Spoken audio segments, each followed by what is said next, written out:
I used to cry, I used to pray, then I used to ask myself a lot of questions. Why me? God, why me?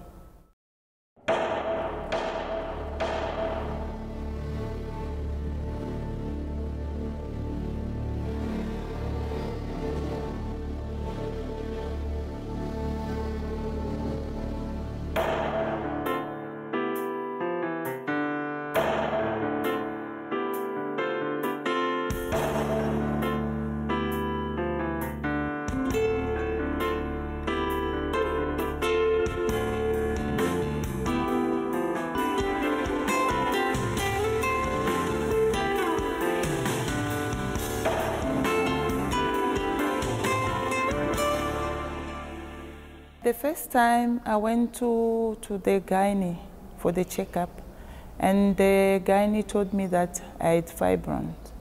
Before I conceived, I have to go for the operations. Wivine and Kapela were newly married when they moved to South Africa from the DRC. For the next 17 years, they tried to conceive, but were beset with a range of problems. After the operation, the fibroid came back again. I have to go for the second. And for the second, when they remove it, then it's coming back again.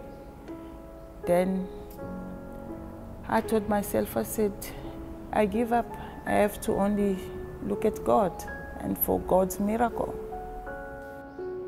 After 3 unsuccessful operations, Wivine was told her womb was too damaged and scarred to carry a baby. It was a time of great distress for the couple, and Wivine spent many hours in tears and in prayer.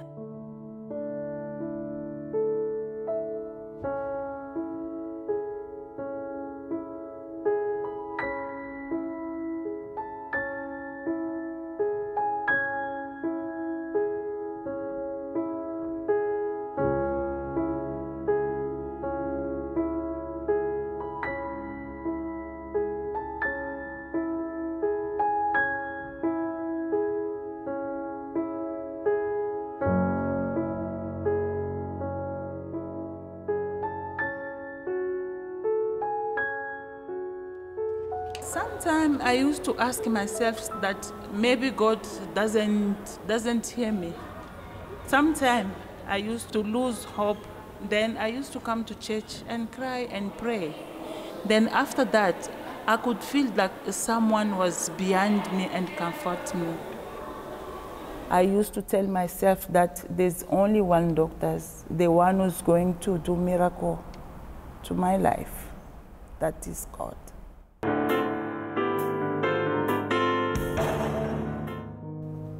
I didn't have my own babies. I was crying, then I came to Father Rossi that, please, Father Rossi, can you pray for me so that I can even have one baby? And Father Rossi looked at me and he smiled.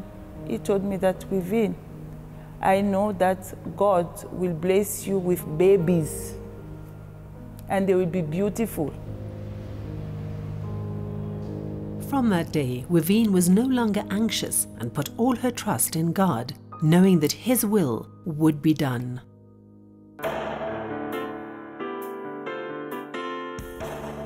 We tried everything to find the money, but we couldn't.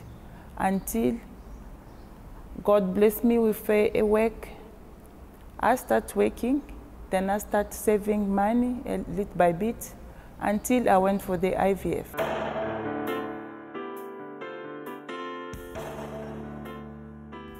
I used to work with a family. I used to look after twins. But at the time, I was thinking about trying for IVF. And Etio came to me, then told me that, Wivine, oh, look your baby, they're so small and so beautiful.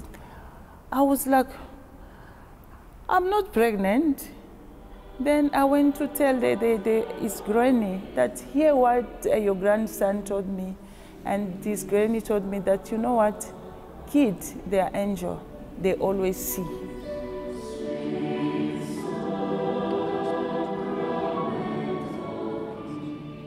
The doctor told me and my husband that I only do have 23% for me to fall pregnant. Only 23. Then I look at my husband, and my husband was down. The time I came home, I just tried to talk to God. God, I know that you always make miracle. Please, God, can you do that miracle to me so that one day I can have my own babies? Jesus is asking.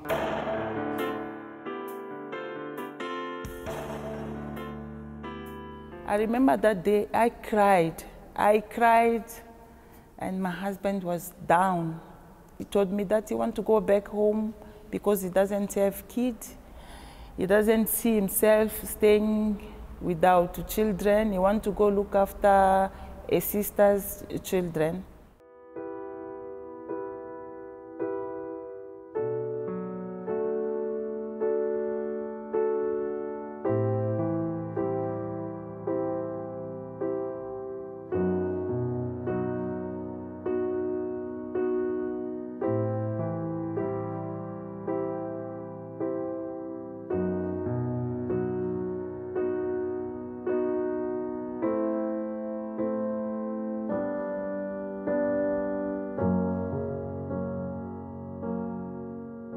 I said, please, God, now is the time so that I can ask you, my Father. I know that you will do miracle to me. Then I start praying. After a few months, I decided to go again to try. My husband told me that, no, can we stay a little bit so that you can try, because I don't want to have that pain again. I said, no, I want to try now. Then I went for the second IVF. I asked my husband, please don't come with me. I will go with my God. Wivine asked Jesus to be with her throughout the next treatment and fasted and prayed beforehand. She had the second IVF, and a few weeks later went for blood tests to establish whether it was successful. Too excited to wait for the results, she rushed to the nearest chemist for a home pregnancy test. Then I tested and I could see 2 lines. Then I called my husband, please come and see. My husband said, no, I don't believe on that. I'm waiting for the result of the doctor. And then I asked my sister, Aline, please come and see. And my sister looked at me, she started crying. Say, no, Wivine, definitely you are pregnant. Me too, I was shaking, I couldn't believe. Then, few minutes time, and the hospital called me. Are you Mrs. Kapela? I said, yes, I'm Mrs. Kapela. And they told me that you are pregnant. Then I started crying. God, you're so wonderful.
After all the years of sterility and tears, Wivine was pregnant. The joy that she and Eric felt was overwhelming. Wivine then went for her first checkup, and after seeing the scan, the doctor asked if there were twins in Wivine's family.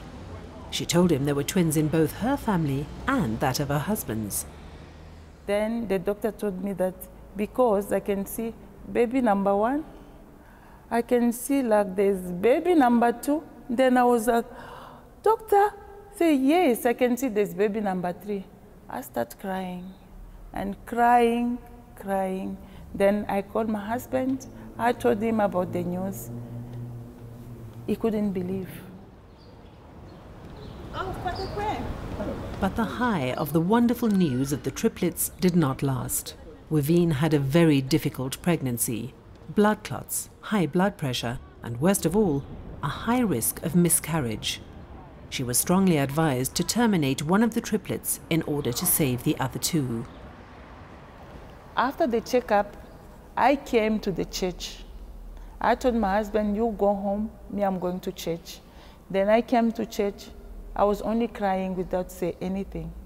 I cried, then after that I went to see the priest. There was another priest, and then I told him about the story. And the priest told me that if it's good for you, for your health. I said, no, priest, I don't believe on that. I'll give birth to the 3 of them. I don't want any of my baby to be taken out. I told them that, you know what, doctor? My doctor is the best doctor and is a wonderful doctor and is on top of your science and is God. Incredibly, all went well until Wivine was 32 weeks pregnant, when the scan showed that the blood flow to the smallest baby had stopped. The doctors were afraid that the tiny triplet had died, and an emergency C-section was performed.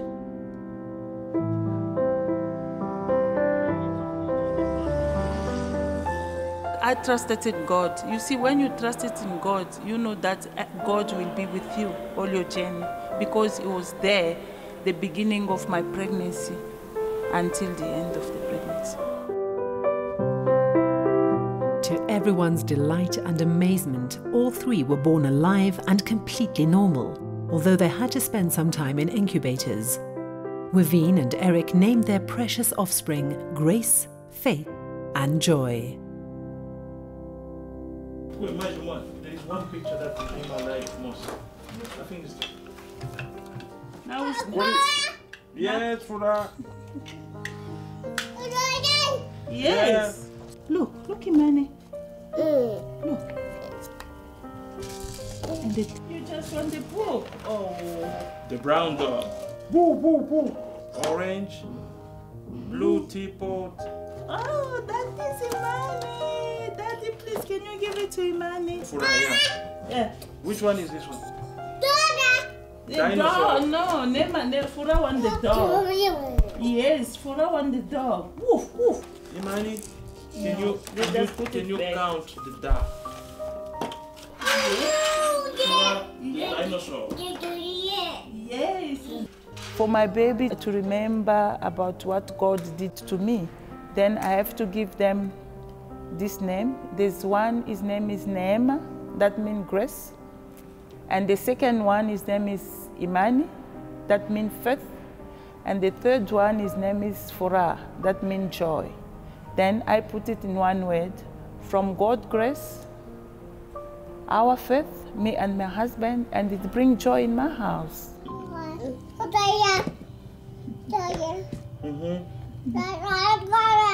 God always answers prayers. Sometimes the answer is yes. Sometimes the answer is no. Sometimes the answer is just wait.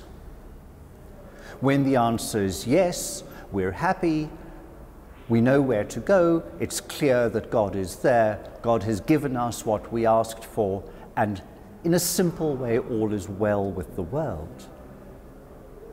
When the answer is no, we can struggle with that. We can be bothered, we can be anxious, but God has answered our prayers, even if it wasn't the answer we'd hoped for. God sometimes does say no to our prayers. Very often, though, God hasn't said yes or no, but God has said, just wait. For 16 long years, Wivine and Eric just waited. They were clear what they were hoping for, what they were longing for, what they were praying for. That was quite clear to them.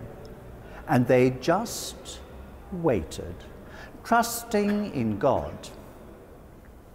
When we're waiting for God to answer our prayers, our trust grows and develops too. And sometimes it can be challenged. Sometimes we can be anxious that maybe God's busy somewhere else. God's busy with much bigger problems than mine. Does God really have time for my question, for my request?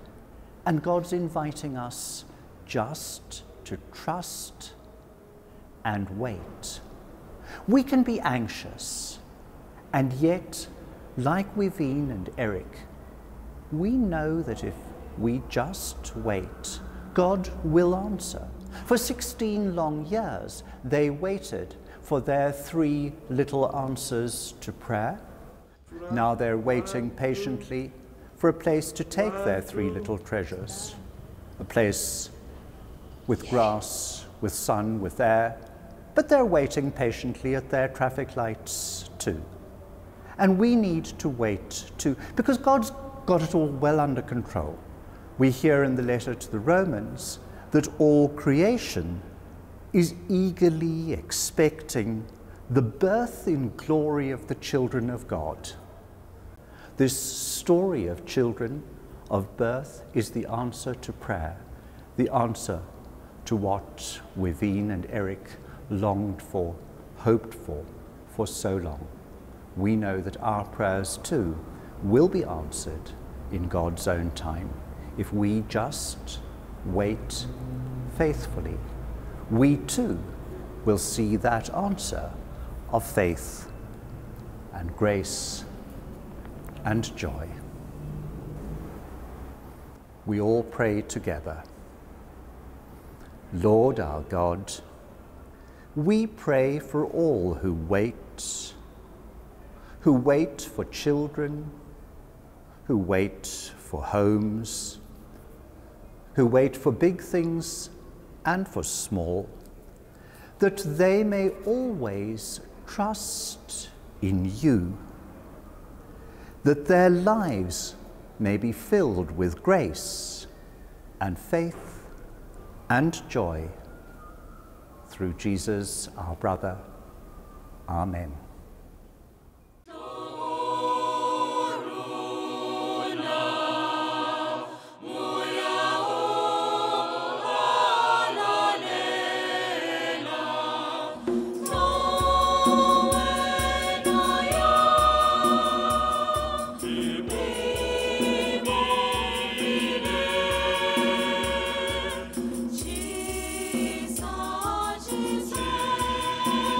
Jesus,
Nellie, a friend of Wivine's, had also been struggling for years to conceive, and she found much-needed inspiration from Wivine.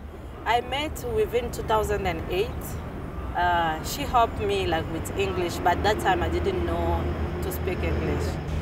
And from there, we met again at church. From church, we became friends, but she didn't take me as friend. She took me as a younger sister with advice, with everything, like supporting spiritually, materially. So she inspired me by saying, prayer is faithful. When you pray God, God answers. When you believe in God, God do miracles. When she fell pregnant, not even years, it's a few months also I fell pregnant, because she said to me, I'm asking God for all those people who helped me. God must bless them. Then few months ago, I also fell pregnant. Not only pregnant, but I also got married. Everything just went like that. We've been looking to have children for the last 17 years. It's a roller coaster. Sometimes you lose hope, sometimes you realize that there is nothing for you out here. And it was because of inspiration. Inspiration we gather from different type of people, from church, from the street, from newspapers, from unsuspected people out there who are willing to give you a word of encouragement, who are willing to tell you about other story of people, and all this kept us going to this point where we found ourselves, against all odds, being blessed with triplet. 1, 2, 1, 2. Sometimes we, as human beings, we look for miracles. And miracles are just within us. And having triplet in this way, for us, it's a real miracle.